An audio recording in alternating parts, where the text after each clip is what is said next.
Hello, everybody. So we've seen quite a few things about DFAs. We know characterizations of them through regular expressions. We know the characterization through the Mile-Nerod theorem, ways of demonstrating that languages are regular, ways of showing that they are not regular. And we've also seen this DFA minimization. We've seen that we can optimize DFAs.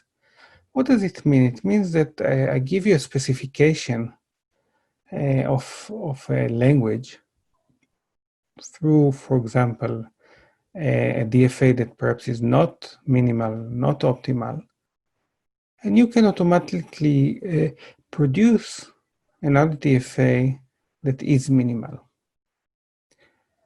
The question we're going to talk about today is whether you can learn DFAs. So assume that you get a specification of a regular language, but it's not a complete specification. The specification is through examples. And the question is, can you learn a DFA that does well, that is pretty similar to that recognizes a language that is pretty similar to the language you wanted to learn? I'm taking it as an opportunity to mention learning. Perhaps we'll mention it again towards the end through showing impossibility results, showing that some classes, perhaps not even so complicated, are hard to learn. But today I'm going to talk about learning on a very, very basic level. This is kind of an advanced topic.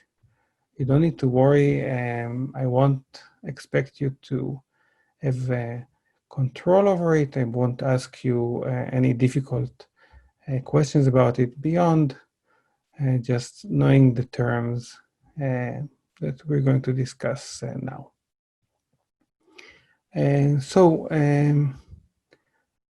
Paclearning is one of the earliest theoretical models of learning and a very influential model of learning. It's true that it has its limitations, and there are lots of reasons not to be completely happy with Paclearning, but it is a basis of much of the theory. So the theory evolves beyond Paclearning, but it's the first steps we're taking there, and that's what I'm going to talk about today. So what we want to do in learning in general is to, and in Paclearning specifically, is to learn a concept from a concept class. So here is an example. Imagine that you want to separate pictures of cats from pictures of dogs. So you have a class, a concept C, which is the concept of a cat. And you see examples, some random examples of cats, dogs, and you need eventually to say, to come up with a rule that explains which are the cats and which are the dogs. You don't see the concept, you just see examples. This is similar to how we learned as children. It's not that some point our parents set us down and gave us a list of rules that explain what is a cat and what is a table and how they are different and so on and so forth. What they did when we were very young is point cats and point dogs and make funny noises about both of them. And eventually we kind of learned through these examples which are the cats and which are the dogs. In our minds, when we learn, it means that in our mind there is some concept of a cat. So some hypothesis in our mind from a class of hypotheses. Perhaps it's a different class, perhaps it's the same class, and there are different variants of Paclearning. And so after seeing examples, we have found a separation, and an hypothesis that seems to us like a good rule. This rule will not necessarily be perfect. We may have false negatives. We say this is not a cat while it is. And it may have false positives. We say that this is a cat although it's not. We want to minimize the false positives and false negatives. So a hypothesis will be good if it has a few. The probability that your classification will be wrong, namely you'll be a false positive or false negative, will be small. So Paclearning, Pac stands for probably approximately correct. We have an instance space, X, which in the example before was perhaps bitmaps. We have a concept class, which is a function over X. In the example before, it was the concept of cats. We have an hypothesis class, which again, these are functions of X, which may or may not be the same. If they are the same, this is called proper learning. And the algorithm A, Pac learns C, if for every class, and for every concept in the class, and for every distribution over the instances, when A gets examples, random examples, where xi is distributed according to D, and then it gets these xi's and they're labeling their outputs based on C, it outputs H, a concept H from the class H, which is not an hypothesis H, which is not too bad. It is pretty close to the right thing. So this is the formula, the Pac formula, and let's parse it. So let's see what's here inside the external brackets. We have that the probability over D, over instances from D, that the hypothesis and the concept disagree is larger than delta. So what's here in the brackets is when the algorithm fails, right? It fails when there are too many false positives and false negatives. So the fraction of false positives and false negatives is larger than delta. So this is a bad outcome, and we'll say that over the probability that A produces a bad outcome is small.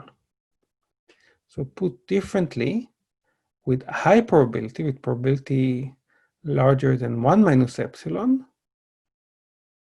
it will output something that is good. What does it mean? It means that it is approximately correct. It is correct on all but 1 minus delta of the examples. So then it is probably, with high probability, approximately correct. So that's the notion of Paclearning. And there is a beautiful literature about Paclearning various classes. There are reasons to want things beyond Paclearning, and there, for example, agnostic learning, which is much harder, at least in theory. But let's concentrate on Paclearning. And let's give a reason that for which Paclearning at least has some chance of winning. There is some chance to be able to Paclearn. And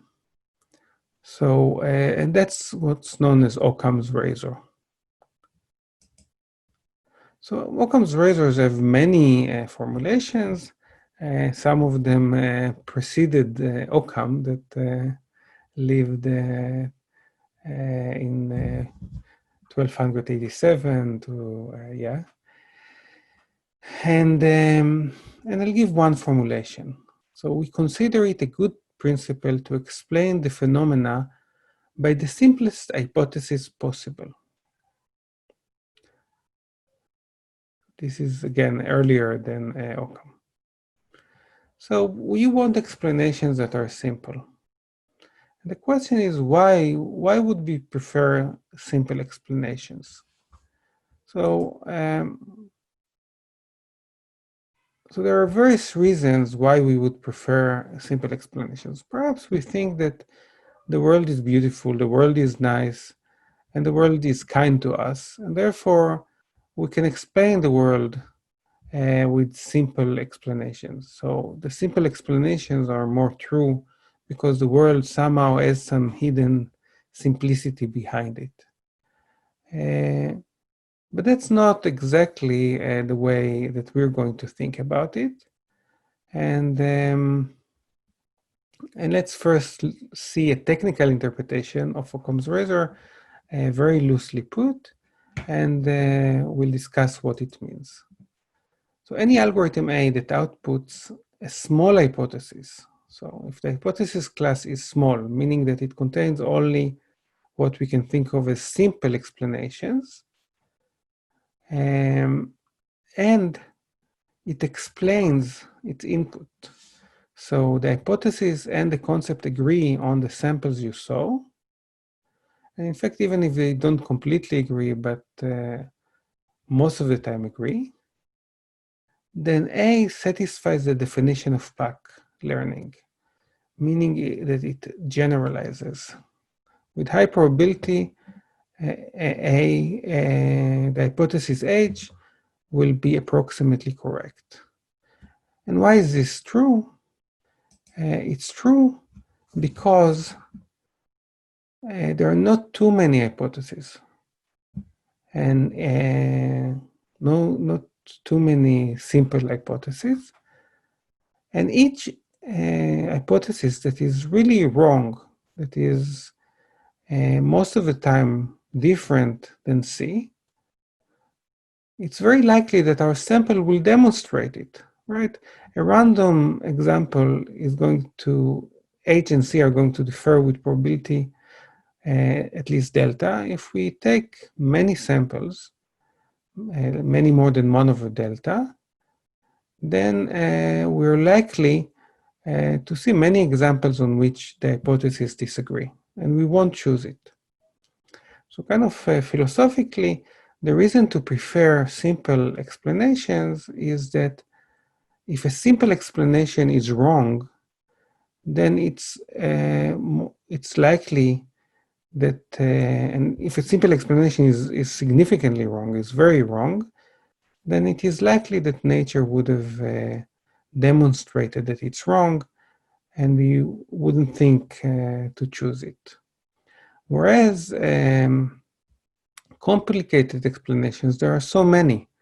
So there could be one for everything that we see without it being true.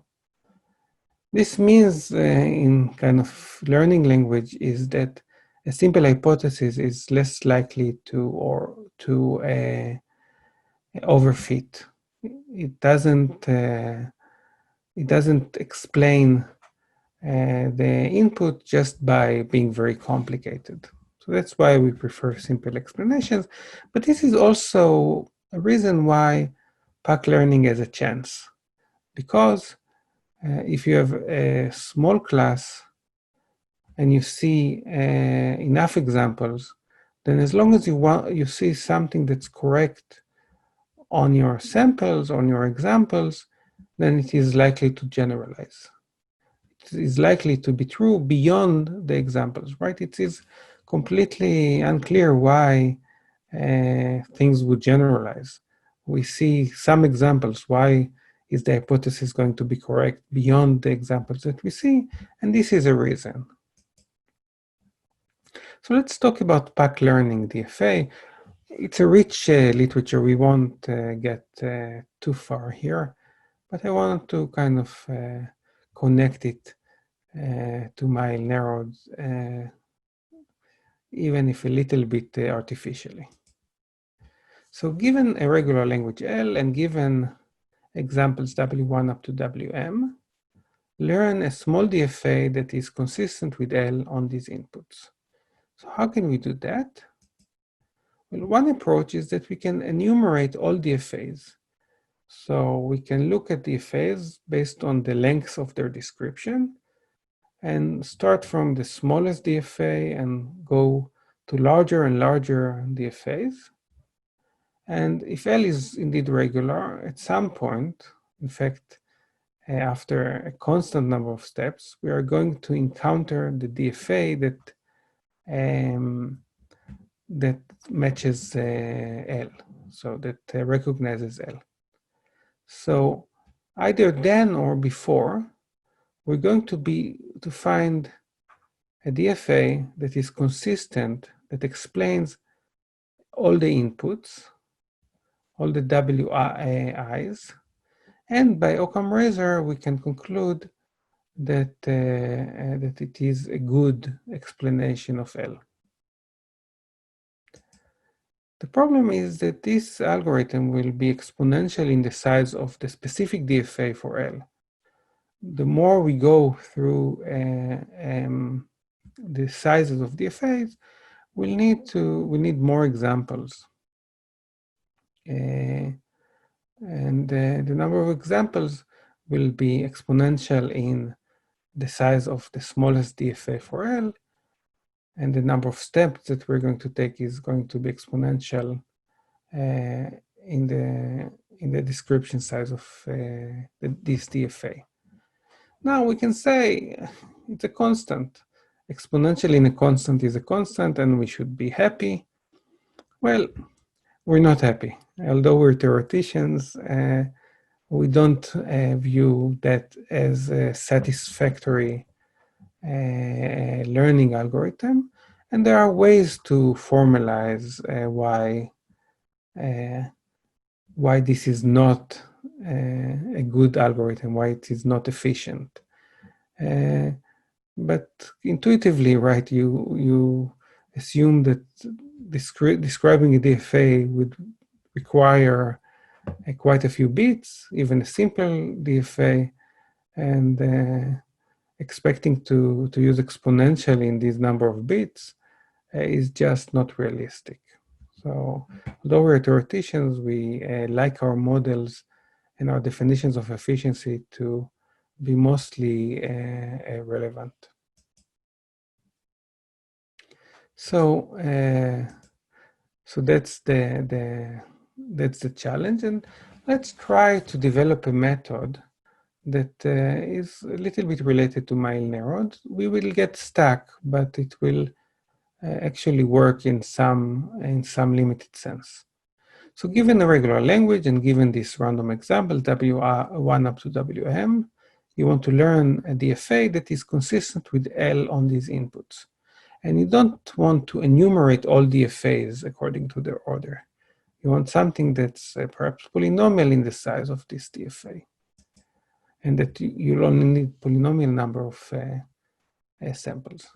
So we can define this language, and let's call it LQuestionMark, because we have some examples. We have W1 up to WM.